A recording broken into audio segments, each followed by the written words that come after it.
of the night till 4 in the morning. I mess around with my inventory with my heroes. Demoted a couple 130s. As you can see here, now I only have like 2 rows of 130s instead of like 4 or 5 rows I had. I still have some 106s, but I managed to get every single one of the heroes so far out in the game to at least an 82. I'm still messing around it, and I already had that one twice. So anyway, so I'm a little tired. I'm gonna just present a little loadout here that I came up with. You know, yesterday I was talking about how Epic just enlarged the game by giving you the choice of customizing your way, your style of gameplay, whatever you feel like doing. And I'm gonna be taking the next couple of days to build different builds based on heroes' abilities and you know, damage and stuff. By no means what I'm presenting here is the end all be all kind of thing. It's more like informational kind of thing when I'm trying to present here to you guys. So I took Archetype Havoc, one of the free heroes that you get from the hero quest line once you unlock County Valley 2, and I build him in 5 different ways, and I'm gonna show you guys just 5 of the ways that, you know, I thought could be, you know, resourceful. As you guys can see, my power level is 102 right now because I dropped my power level a little bit, and I took all my fortitude and one of my resistance away, and I did not really like playing in 100 missions. Let me see what my scores are right now. See, I took one of the fortitude off. 764 fortitude and 2000 resistance. You know, that's not enough to play in 100 level missions, so I'm gonna be messing around with that later. I wanted to do some playthrough videos with this guys, but I'm gonna be my computer fried up, and it's one of those things where I'm gonna buy a new computer so I can start actually editing videos of gameplay, because I don't want to be dealing with the wait time in between missions. That way I can talk about a hero, cut into the gameplay of it, and then you guys can see for yourselves. I'm probably gonna balance my power level to 118, which is what it maxes out on level 100 4-player missions. And I'm going to play around with it, lower my offense and tech a little bit as well, so I can increase my fortitude and resistance, but I'll play with that later. Anyway, so for Havoc, I took him down, and I use, I wish I could, yeah, I can.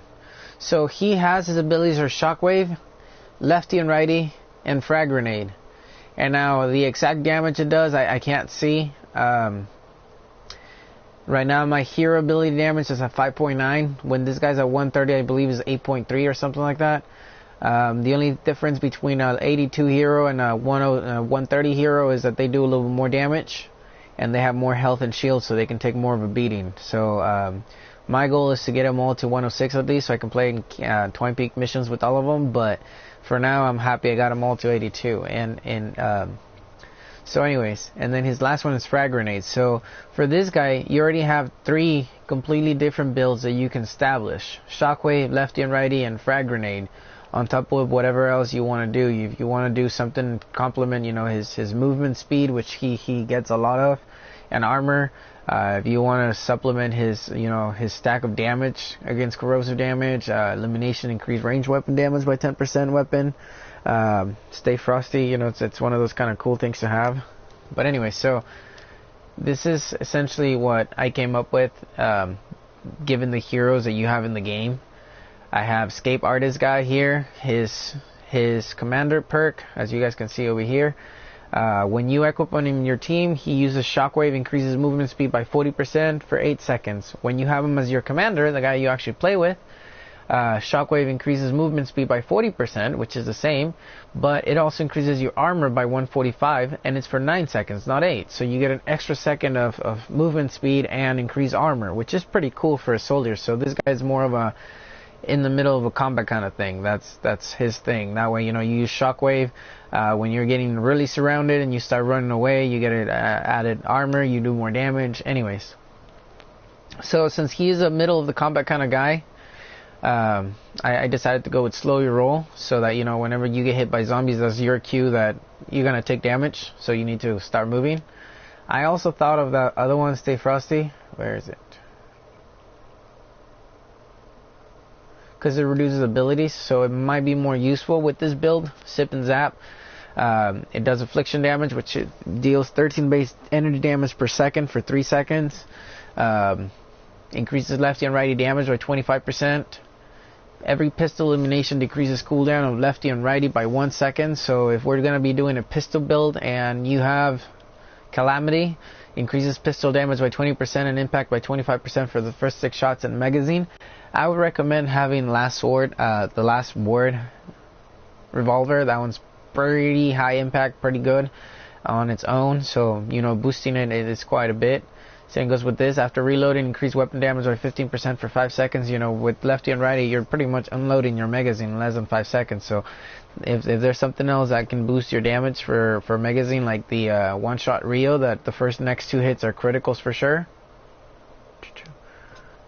No, I don't want that one.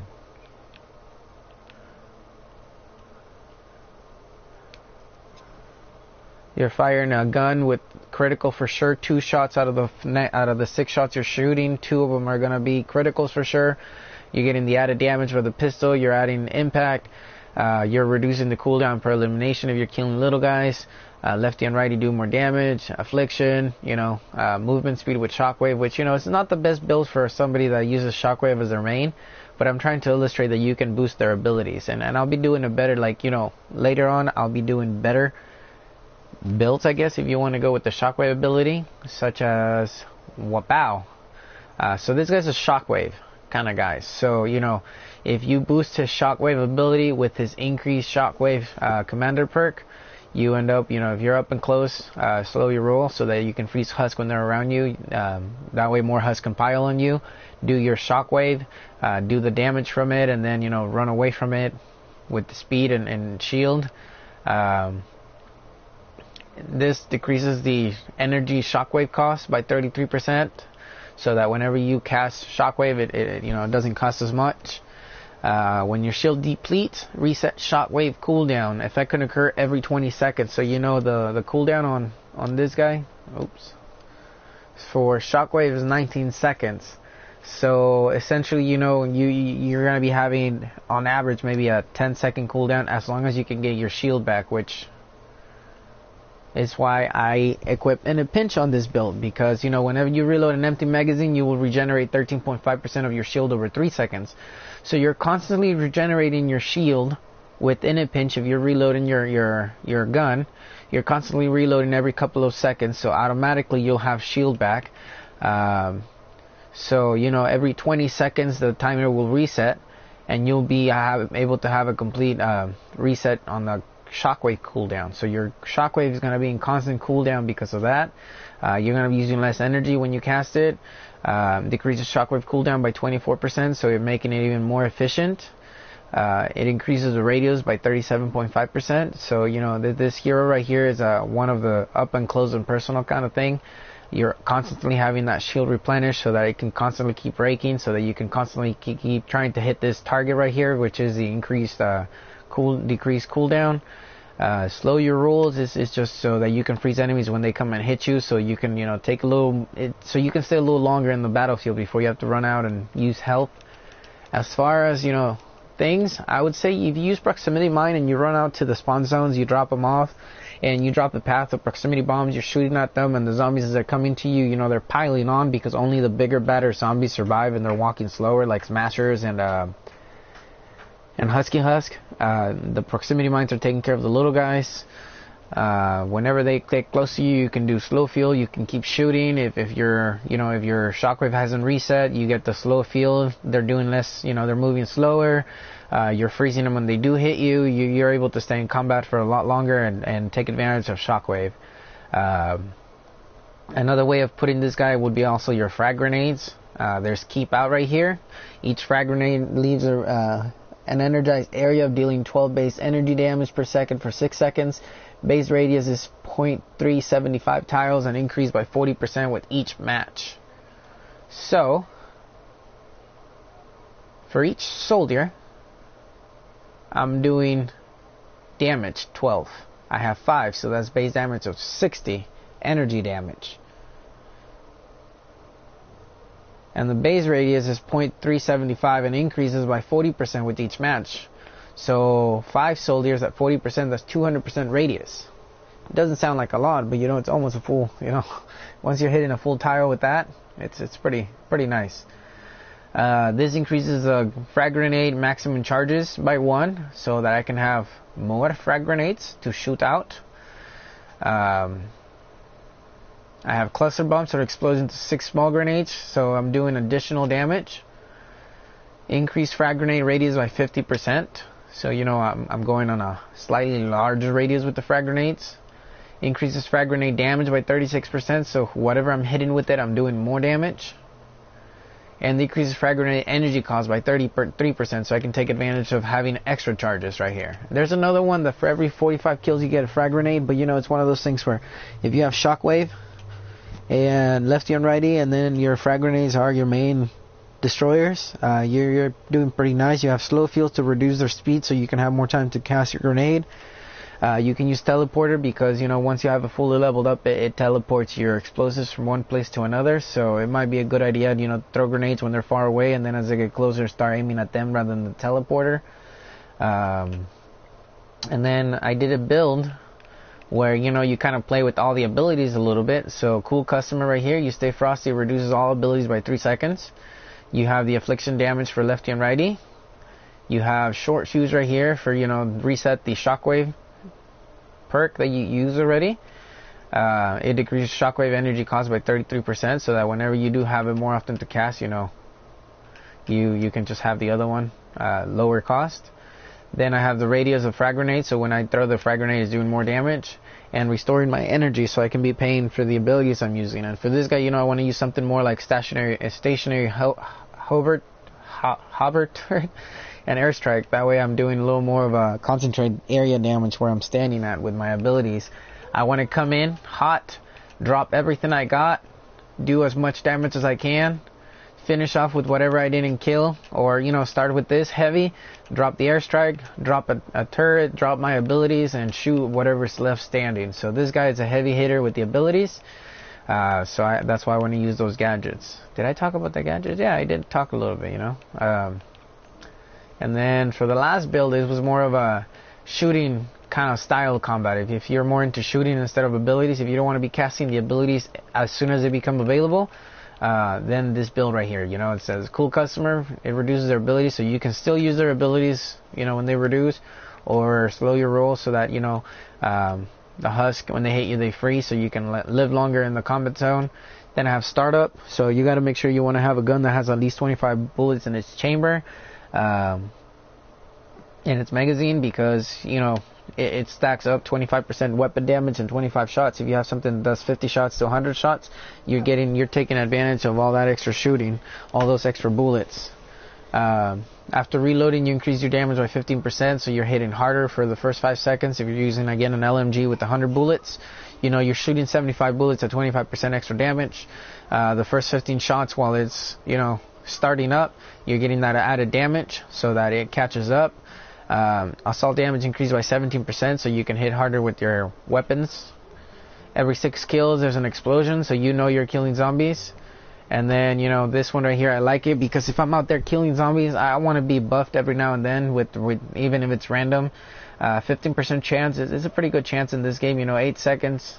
Presence granted buff lasting 8 seconds, which can be 8.5% movement speed, 6.5% damage, or 21.6 energy over time. So again, this is something that, you know, if you're eliminating zombies, you're hitting them hard with your guns. It's not a bad idea to take care of it. You can use slow field to slow down the zombies to do more damage, and then adrenaline rush to heal yourself if you're taking too much damage out there, you know. So this is 5 little builds you can establish with Havoc. And again, you know, those are the heroes that I'm using right there. I have every single hero, so I have a little more of a freedom to mess around with builds and see what they do and how they look, and I can provide some gameplay later on if you guys need it. Just probably next week I'll be getting a new computer where I'll finally be able to edit and stuff. So for now, you know, hope this helps explain a little bit. And we've been talking about heroes in Fortnite. one hero alone created 5 different loadouts. So you know, if you really want to take advantage of their abilities as commander, something like this would be a better build for this guy because of shockwave. You need as much shockwave as you can, so you can be taking advantage of the shockwave ability he has. There are better shockwave people, like Short Fuse guy right here. When he is the commander, let me see. When he's a commander, his shockwave cooldown is reset, and it costs 0 energy to cast it, and it's every 12 seconds. So you know, if you want to do a shockwave heavy guy, this is better as your hero, and Havoc would be better as your, you know, it increases your movement speed by 40% for 8 seconds. You know, I'll take movement speed with shockwave if nothing else fits, but at that point, you know, I don't really think I would want to use movement speed because there's better stuff I can equip. But at that point, you know, I'm saying just be smart about how you make your heroes. Epic has on their website the list of heroes and what they do, and this guy's right here, a cool customer, slow your roll, keep out, and what's the other one? Well, all of these guys are unlocked by certain heroes that you have to have. Underdog is unlocked by having Carbide in your possession. Slow your rolls by having the Ice Queen, I believe. Phase Blasters by having the Rio, the Rook Rio, the Outlander. Where's the other one? Shake it off. Shifting gears. Boom Base is unlocked by having Sid. Endless Shadows unlocked by having Blade Storm Enforcer. So, you know, you got to make sure that you look up the effect you want to have for the team perk, and you go to their website in Epic, look it up, and make sure you buy that out of the collection book if you still have the vouchers. Again, on the collection books, you know, everything out of the collection book except for personal, event people, and event schematics can be purchased out. Again, if you need a hero from in here, any of these heroes can be bought out. For instance, I bought out Face Scout because I would not get it out of the llamas. I haven't bought this guy yet, but look, when you go into the hero, right there it says R1 Recruit. You can click on there as well, and you can do Recruit Hero. And it only costs Legendary Flux and Training Manuals, which are both acquired through gameplay. Training Manuals can be acquired by, you know, constantly transforming green survivors into blues. The way you do it is you pick up 5 greens, which I don't have any right now, and 5 greens make 1 blue. If you don't have greens, you can also use 3 greens, 3 of these guys. If I had 3 of those guys and 1 of the green ones, make 30. Your defenders right here can also make 30 points if you do that. See right there, I'm already maxed out. I could even take this guy out actually, and I'm still maxed out. You just want to make sure you hit those points up there, and it says max on the color. And essentially, you know, this is how you make blue people, and blue people make training manuals. And then if you have, you know, the ability to make purples, you take 5 blues.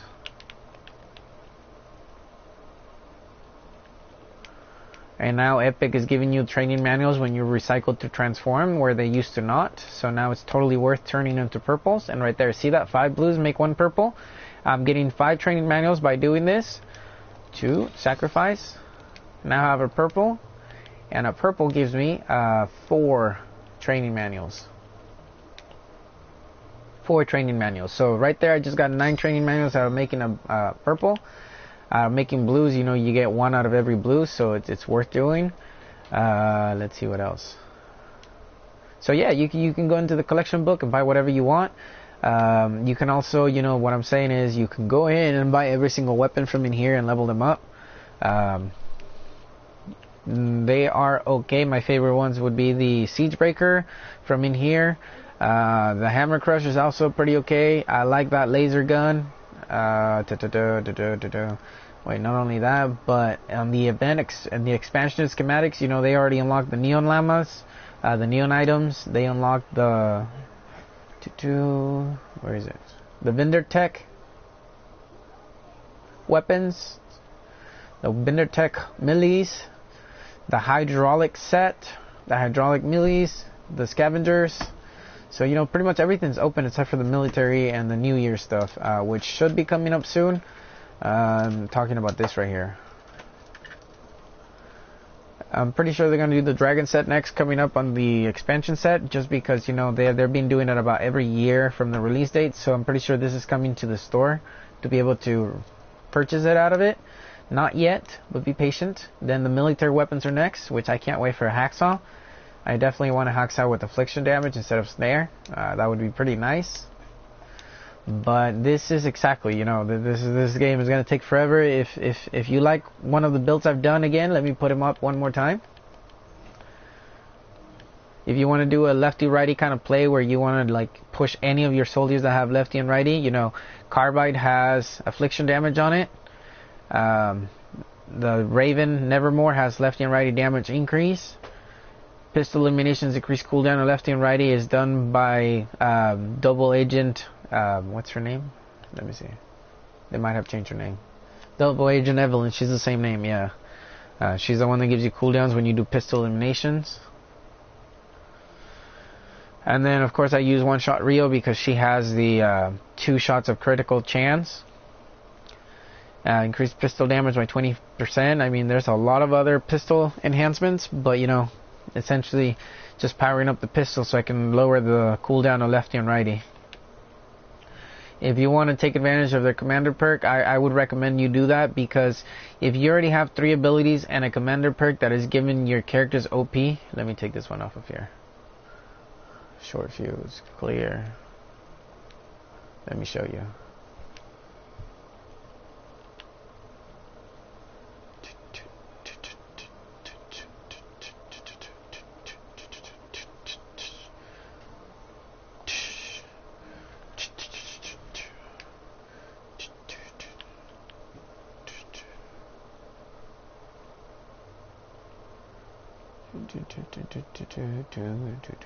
Ooh.